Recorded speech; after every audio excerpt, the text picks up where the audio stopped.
And so that's how the night started. No water, no night vision. We're set up poorly on an undominated intersection with a crash site. And they just kept coming.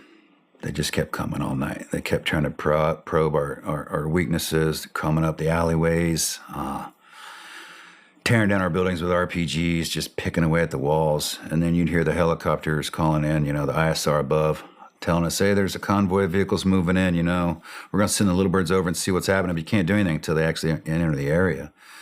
But they were trucking people in from everywhere. Found out years later, Al-Qaeda was training there at the time. How many guys do you estimate coming at us? Coming at you that night? Maybe 500 to 1,000. 500 to 1,000? I mean, they just kept coming. I know I heard reports that who knows, these reports are real, that the hospital had filled up that night, from wounded from them. But they would load them up truck after truck and pipe them in. And who really got the most kills were the little birds. Coming and just keeping them off of us. I mean, danger close rockets right across the street. Guys were out in the streets underneath cars, and the brass from the miniguns would fall on them and freak out. I mean, it was funny what happened to me. I was freaked out. It's hot and it's heavy and it hurts. And you think you're getting shot. You don't know what it is. And it's like, oh. And then the morning when the 10th Mountain showed up to help pull us out, same thing happened to them. They're all freaking out. I'm like, don't worry about it, man. That's old school shit. That happened earlier in the night. But yeah, it just kicked off to where wave after wave after wave. I mean, how close? Me to you. That close? Yeah. Same position? Yeah. Didn't make it that close. At one point in the night, me and another buddy were laying down at the gate, facing the crash site, open carport gate. And from this direction are all the Rangers. To the right and to the left is the bad guy territory. And two local Somalis with AKs over their shoulders, just walking, talking, came from that direction, the Rangers' direction, and walked right in front of us.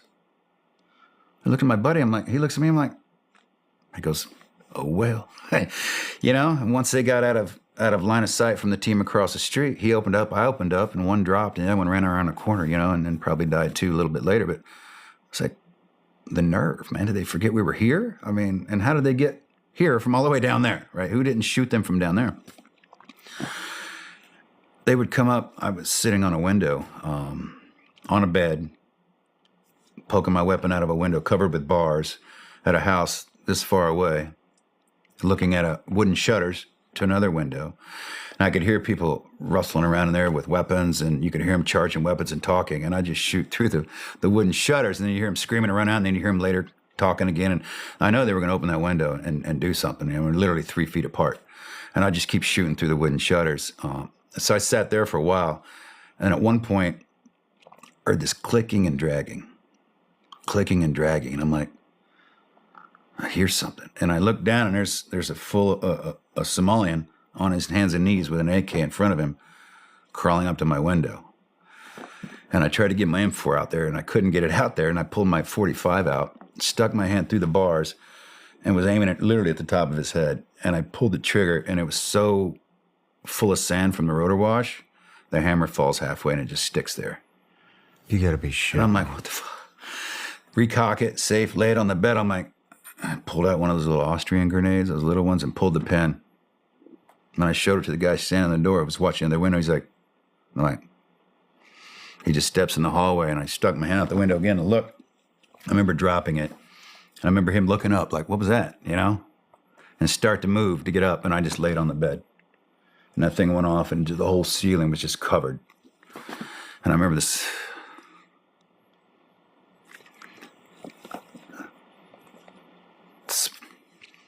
smell of burnt hair.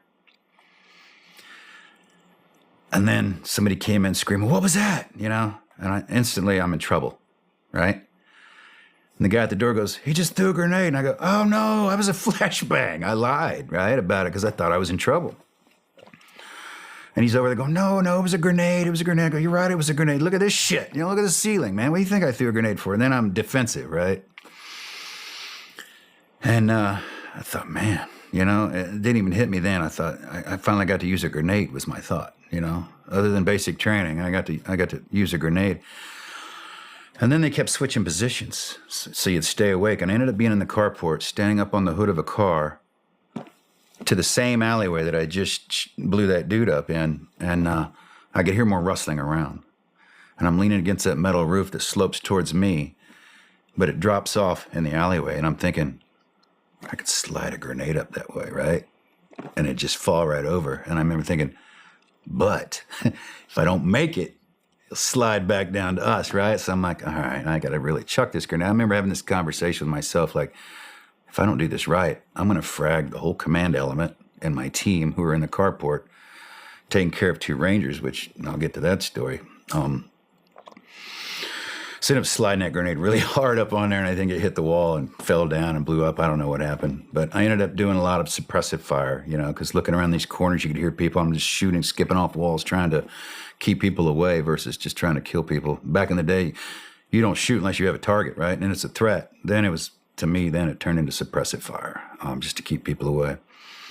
But those 2 Rangers in the court, they were out on the corner of the building, pulling security to the west with a saw, and there was 2 of them, and it was off the corner where one of my friends was pulling guard out the window at the crash site. I remember I was the one position now that had a free float. I didn't have to have a window for the time, and that was your break, and so I'm walking around going, hey, you need water, and I'm pouring water out of flower pots, because we don't have water, pouring them into canteen cups and little pipe dripping out of the wall. And I'm like, whatever, man, we're eating iodine pills. Here's an iodine pill, now drink it, because we're so thirsty. And I remember grabbing his canteen, and I turned around, walked out the room, and I turned back around to ask him a question with my 2 I see sitting in a couch in the hallway, like right here. And I turned to look at my friend, and I'm like, I started asking a question, the room just explodes. And things hit, gravel, wall parts hit me in the face, and I'm just standing there, looking in the room, which is now on fire. And my 2 IC's like, what was that? I go, I don't know. Just like conversational. And then it hit me, and I screamed RPG, and I went running into the room because, Jake was in there. And I remember looking, you couldn't see. And I remember looking down, and I saw what I thought was his leg. And I went to pick it up, and it was this concrete beam that was on top of him. And I threw it off, and somebody else, Rick, came in to help as well. And I remember him just coming up, just groaning for air. He had all the air knocked out of his lungs because he was leaning against that wall that the RPG hit. And that wall had dissipated the effects of the RPG other than the explosives. And it just kind of knocked his wind out of his lungs, knocked him over, and that hurt for a while, and then left a huge hole in our house, staring right at the crash site.